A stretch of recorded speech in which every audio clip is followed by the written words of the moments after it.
이제 말씀을 전합니다. 먼저 귀한 우리 기도의 자리에 서신 우리 성도님들을 우리 한 사람 축복합니다. 믿음을 가지고 아멘으로 응답하시기 바랍니다. 평안하십시오. 성령 충만하십시오. 오늘 말씀과 기도를 통하여서 수많은 우리 선택의 인생길에서 온전한 선택으로 복된 인생이 되기를 간절히 축복합니다. 이제 이스라엘 백성들이 가나안 땅을 정복하기 위해 하나님 주신 그 약속의 땅으로 나아가기 위해 요단강을 건너갑니다. 그런데 물살이 매우 강합니다.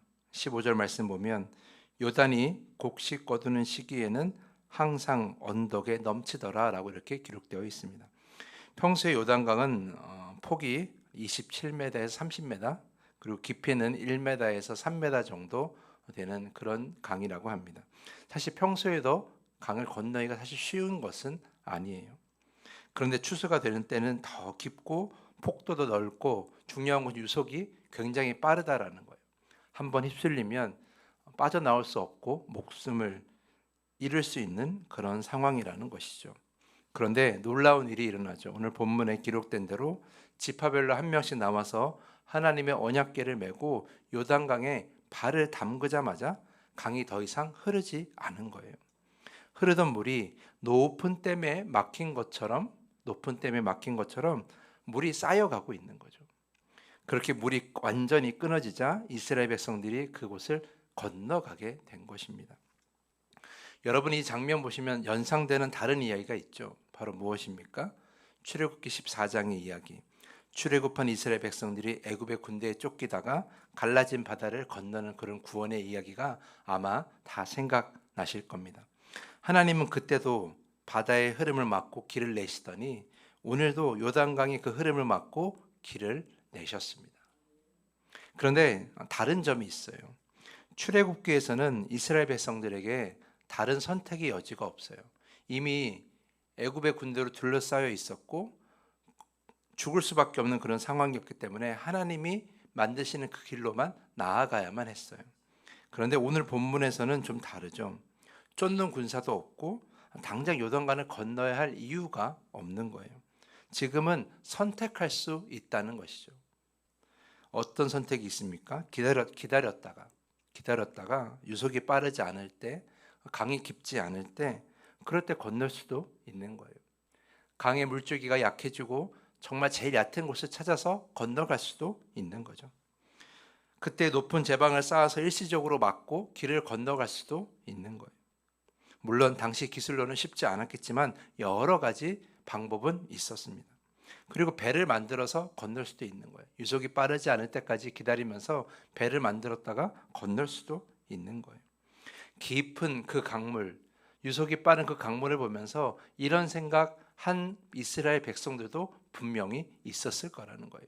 자신들의 생각을 이야기하면서 여호수아에게 지금은 건널 때가 아니라고, 기다렸다 건너도 우리 충분히 다 살 수 있다라고 이야기하는 사람들도 분명히 있었을 거라는 거죠. 하지만 여호수아는 바로 건너기를 선택하죠. 왜냐하면 그것이 하나님의 뜻이었기 때문이에요.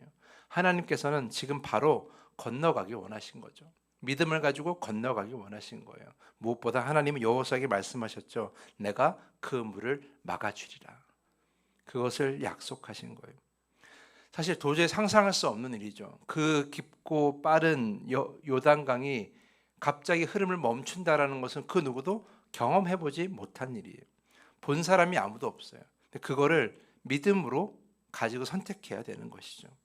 그런데 여호수아와 이스라엘 백성들은 수많은 경험과 지식과 또한 앞으로 예측되는 일 안에서 선택하는 것이 아니라 믿음으로 하나님이 가는 길을 선택하여 나아가는 것입니다. 다른 여러 가지 방법이 있었지만, 안전하고 편한 길이 있었지만 하나님의 말씀과 그 약속을 믿고 선택한 거예요. 그 길로 나아간 거죠. 결과는 무엇입니까? 이스라엘 백성들이 모두 요단강을 무사히 건너게 된 거예요. 그런데 여러분 잘 생각해 보십시오. 사실 배를 만들어 건너나 또는 물살이 약해질 때를 기다리면서 건너나 다 무사히 건너는 방법이에요. 그렇지 않아요? 조금 기다렸다가 건너나 지금 건너나 하나님의 방법으로 가든 사람의 방법으로 가든 결과는 같다라는 거예요. 엄밀히 따져보면 그렇습니다.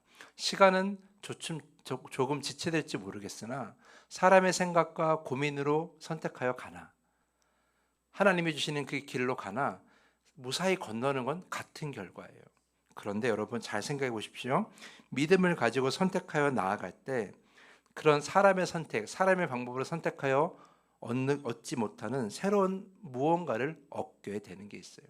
하나님이 주시는 믿음, 하나님이 바라시는 믿음으로 선택하여 나아갈 때 우리가 얻는 것이 있다는 거예요. 그것은 무엇이냐? 바로 더 분명한 믿음이라는 거죠. 믿음을 선택하여 나아가면 우리는 더 분명한 믿음, 더 견고한 믿음을 얻을 수가 있다는 것. 그것이 다르다라는 거예요. 17절 말씀 보면 이렇게 기록되어 있어요. 여호와의 언약궤를 맨 제사장들은 요단 가운데 마른 땅에 굳게 섰고 그 모든 백성이 요단을 건너기를 마칠 때까지 모든 이스라엘은 그 마른 땅으로 건너갔더라. 요단강을 건너는 장면을 묘사하고 있는데 기록하고 있는데 이스라엘 백성들이 그 요단 강물을 건널 때에 무엇을 보게 됩니까? 물을 막아서는 언약궤를 보게 되는 거예요. 물을 막고서는 저 언약궤를 보면서 이 놀라운 장면을 보면서 그들은 깨닫게 되는 거죠. 아, 하나님께서는 우리를 분명 구원하시는구나. 우리에게 길이 보이지 않을 때 하나님께서는 길을 만들어 주시는구나. 이것을 깨닫게 되는 거예요. 이런 믿음이 그곳을 지나갈 때마다 그 언약궤를 볼 때마다 생겨나고 자리 잡게 되는 것이죠. 무엇보다 가장 중요한 깨달음은 이것입니다. 믿음을 가지고 선택할 때 그때가 가장 좋은 길을 가는 것이라고. 자, 오늘 17절을 보면 두 번이나 반복되는 단어가 있어요. 그것이 무엇입니까? 바로 마른 땅이에요. 17절 말씀 보면 마른 땅이 굳게 섰고 마른 땅을 건너갔더라 이렇게 두 번 반복하고 있어요. 이 짧은 이 한 절에 마른 땅이 두 번이나 반복되는 것은 강조하는 것이죠. 왜 굳이 이걸 두 번이나 반복했을까? 그것은 하나님이 인도하시는 길은 완전하다라는 것을 깨닫게 하기 위해서예요. 하나님이 믿음으로 가게 하시는 길은 완전하다라는 것. 사랑하는 성도 여러분, 우리는 수많은 선택이 반복되는 인생 가운데 살아갑니다. 많은 생각과 고민이 분명 필요해요. 여러분, 우리가 앞으로 주어지는 많은 선택의 기로에서 우리는 고민해야 되고 생각해야 되는 것은 달라지지 않아요. 그런데 여러분, 그 많은 생각과 고민이 그저 나의 경험과 지식 안에서만 이루어진다면 그거는 연약하고 그리고 완전하지 않다라는 거예요. 말씀이 주는 믿음, 성령이 주는 믿음, 그 믿음을 바탕으로 생각하고 고민하셔야 된다는 거죠. 그것이 빠져서는 안 된다는 거예요. 그래야 가장 완전한 길, 하나님이 인도하시는 길을 선택할 수 있는 것이죠. 아까도 말씀을 드렸지만 사람의 생각으로 그 요단강을 충분히 건널 수가 있어요. 사람이 그 방법을 생각해낼 수 있어요. 그러나 하나님이 지금 요구하시는 믿음을 가지고 선택하고 나아갈 때 우리의 믿음은 더 강해지고 또한 우리는 가장 완전한 길로 얻을 수가 있다는 것이죠. 여러분이 가장 완전한 길은 무엇입니까? 지금 믿음을 가지고 선택하시는 거예요. 내 지식과 내 경험으로만 선택하는 것이 아니라 믿음을 바탕으로 그 믿음과 말씀 안에서 우리가 선택해야 한다는 것이죠. 그래야 가장 좋은 길, 가장 완전한 길을 선택할 수 있는 것이죠. 어느 길로 가든지 그 목적지에 다다를 수 있을지라도 믿음을 얻고 가장 완전한 길로 선택하는 것이야말로 가장 우리의 믿음과 삶에 가장 큰 도움이 된다는 것을 우리는 기억해야 할 것입니다. 무엇보다 그 길을 갈 때 하나님이 기뻐하시는 거예요. 어느 길로 가든지 간에 나에게 다 도움이 될지라도 하나님이 기뻐하시는 길을 가야 되지 않겠습니까? 그래야 하나님이 우리에게 그 예비하시고 또한 우리에게 주시고자 하는 그 놀라운 축복과 그 은혜 안에 살 수가 있는 것이에요. 사랑하는 성도 여러분, 지금 중요한 선택을 앞두고 있습니까? 그렇다면 그 고민의 기준이 무엇입니까? 나의 생각입니까?